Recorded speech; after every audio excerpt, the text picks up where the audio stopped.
Un jour, on te kidnappe et on t'enferme dans une bibliothèque. Et vu que ton kidnappeur est un peu nul ou alors un peu pressé, il ne t'attache pas les pieds et poings liés, mais il ferme juste la porte à clé. Et vu que tu peux pas faire autre chose, tu regardes les livres qu'il y a dans la bibliothèque où t'es enfermé. Enfin, un truc que t'aurais jamais fait en temps normal. Et au bout d'une heure, après plusieurs livres, tu tombes sur un recueil de contes des frères Grimm. Et là, tu vois écrit dans le sommaire Rapunzel. Autrement dit, réponse. Tu te dis chouette, je vais revivre le film de Disney en attendant ma demande de rançon. Et tu commences à lire. Et là, viens vivre la vraie vie.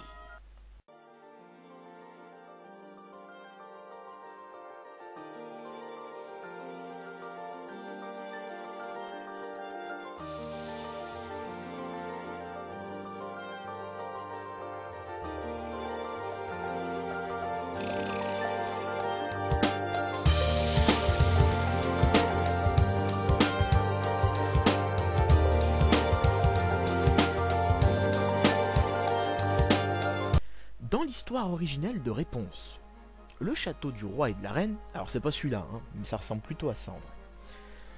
Le château est voisin de la maison d'une sorcière. Alors qui est arrivé en premier d'après vous? Difficile à savoir. Et ces deux édifices sont séparés par un mur. Mais dans le jardin de la sorcière, il y a des réponses. Les fleurs, je parle bien des fleurs. Et la reine étant tombée enceinte et étant malade, elle a envie de manger une seule chose. Elle a envie de manger des réponses. Les fleurs, pas les gens, sinon c'est chelou. Du coup, le roi va aller lui en chercher des réponses. Il va aller dans le jardin de la sorcière et lui en ramener chaque jour. Le problème, c'est qu'à un moment donné, la sorcière va voir que ses réponses diminuent. Et elle va choper le roi sur le fait. Du coup, elle va lui imposer un marché. Si le roi veut encore pouvoir cueillir des fleurs dans son jardin, il doit lui céder son enfant lorsque celui-ci naîtra. Le roi réfléchit, et vu que la reine dépérit, et souhaite absolument manger uniquement des réponses, il accepte le marché.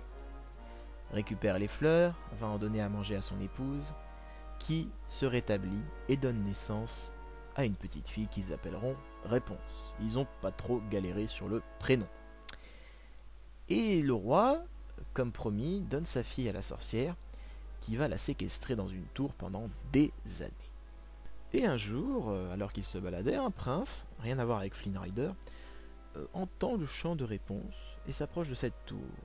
Et il va demander à Réponse de le faire monter grâce à sa chevelure. Envoie ta chevelure, ça c'est vrai, c'est respecté dans le Disney. Du coup, il va monter et descendre la voir assez souvent. Jusqu'au jour où la sorcière va se rendre compte que la gamine s'acoquine avec ce fiefé coquin.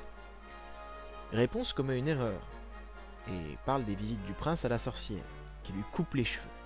Et elle l'abandonne dans le désert, rien à foutre, elle est comme ça. Ouais. Surtout que les déserts, faut en trouver, j'ai commandé en Allemagne.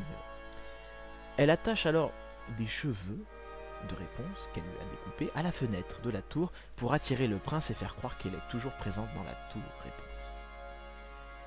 Et c'est là, je crois, que les frères Grimm se sont dit tous les deux: Eh Jacob, si on devenait un peu gore? Oh, bonne idée, Wilhelm. Et du coup, le prince, en montant, il va tomber parce qu'il n'y a plus personne au bout pour retenir les cheveux de Réponse. Du coup, sous son poids, il va tomber et il va chuter au pied de la tour. Et là, non, il va pas tomber, se faire un peu mal au dos ou se démembrer, etc. Il va tomber la tête la première dans des ronces et il va se crever les yeux en tombant de la tour. Et ouais, plus aucun œil, voilà, plus rien, des trous à la place des orbites. Mais comme il meurt pas, parce que quand même c'est le prince, il peut pas mourir, et il va juste partir errer en aveugle dans le désert. C'est magnifique comme fin, c'est super beau. Mais c'est pas, ça peut être une fin dans certains contes, dans certaines adaptations. Par exemple, c'est une fin dans les contes dont la morale est, vous voyez, faites attention de pas trop aller draguer les filles, les gars, et de pas voir le loup trop tôt. C'est un peu, ça c'est la fin des contes de Réponse qui veulent avoir cette morale là. En revanche, il y en a d'autres où le prince il va errer dans le désert et il va rencontrer une jeune fille blonde, qui en fait est Réponse, et elle errait elle aussi dans le désert depuis que la sorcière l'avait mise là. Du coup, ils vont se retrouver, Réponse va pleurer et ses larmes vont rendre la vue au prince qui va pouvoir rentrer chez lui avec Réponse et aller retourner voir son père, le roi, qui est bien heureux de les retrouver tous les deux en vie. Il y a une autre version où le prince retrouve Réponse dans le désert, mais Réponse a deux gosses. Donc j'espère pour lui que ce sont des jumeaux, sinon il a des questions à se poser, le prince.